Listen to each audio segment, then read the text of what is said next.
Hi, this is Linda Hanson, and I'm here at the Dallin School in Arlington, Massachusetts with 5th grade teacher Jill Connor. Jill has been working with me over the past year, along with a few other teachers and another literacy coach, to develop and encourage teacher leadership, specifically around the instructional area of writing.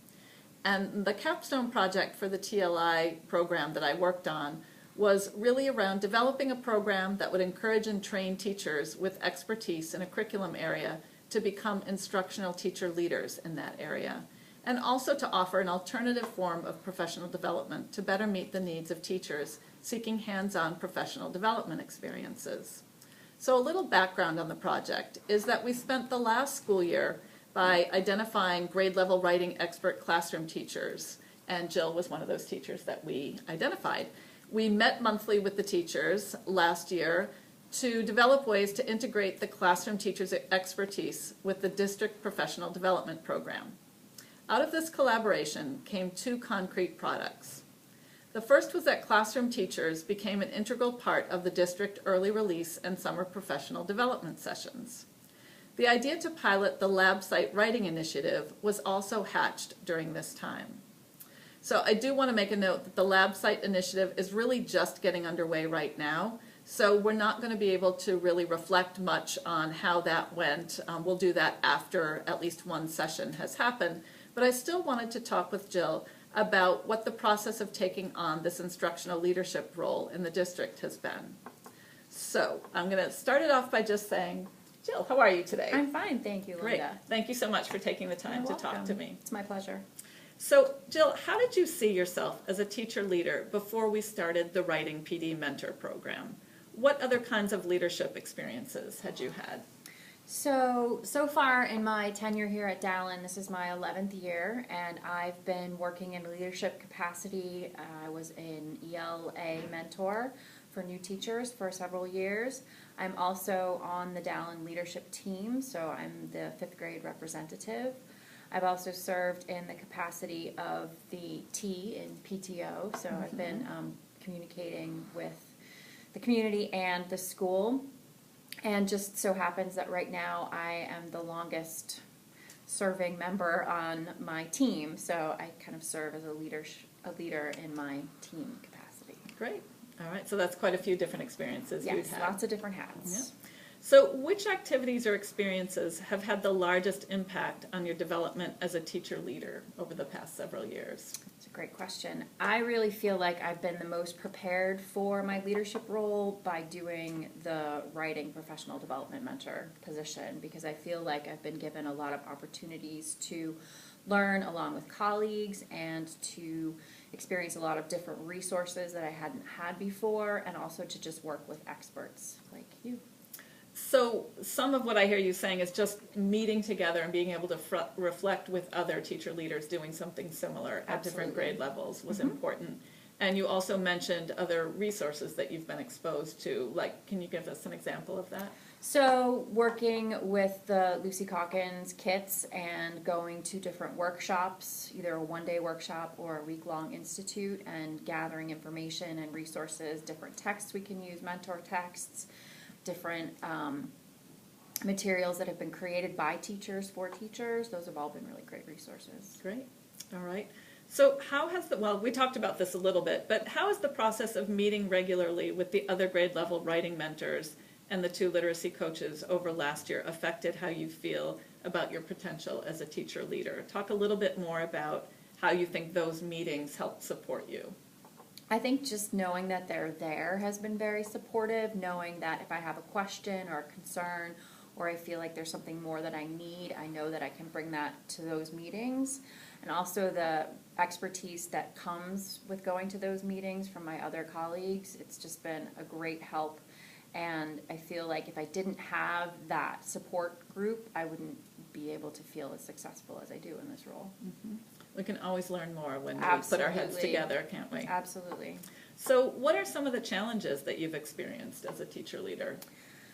So far, what I've experienced as far as challenges goes is pretty common to all teachers. I think it's just lack of time and not being able to fit in as much as I would like. We set out grand plans and goals, and then trying to meet them can often be a challenge with all the unexpected demands that are put on us. And not everybody has necessarily bought into the writing program that we're currently using, so it's gotten better, but it's still a difficult time trying to get everybody involved and turning in what they need to turn in, like data, and getting feedback from them on how their experience is going if they're not actually participating fully. And I think trying to fit my own work on top of what I'm already doing as a mentor, it's just a juggling situation, but it's not unmanageable, it's just being able to...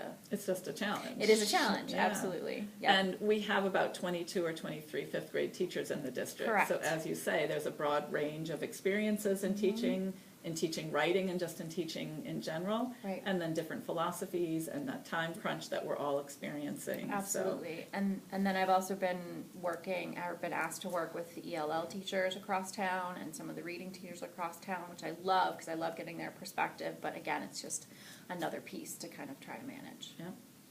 So those are some of the challenges. What are some of the strengths that you see that you have as a teacher leader, as an instructional leader? Wow. I love learning from other people, and I think one of the most important things about being an effective leader is being able to listen to those who you are leading and know what it is that they need and then work with them to try to provide it. So I feel that has been a real strength, is communicating with my colleagues and finding out what works for them, what doesn't work for them, how can we tailor what we're doing to what they need instead of just trying to give them this one-size-fits-all program, and developing different methods for how we can disseminate information. So like the meetings that we've been doing for our professional development, the lab site program, I think is going to be a huge asset, and just different ways of creating the communities on Google and trying to get people into kind of our fold so we can work with them in a variety of different ways. So I think my technology experience, my communication experience, and just that I've been here and been involved in other leadership capacities, so I'm a known entity, and I think people feel really comfortable coming to me with questions or wanting to know more about a particular topic. You've kind of earned your stripes, as I they think so, say. You're yes. a credible source, and Thank people you. do feel comfortable going to you. And I do take a lot of pride in that because that's very important to me. And I think what you've talked about, the role of listening to the people, you always want to go in with a strong content plan and a plan for a presentation. But if you don't respond to what you're hearing from teachers in the moment and with future professional development, you can lose that credibility, That's right. I think. So the last question I think that we're really able to answer at this point or talk about before the lab site program gets going further is, can you identify some ways that the district could better support you as you develop your competencies as an instructional teacher leader?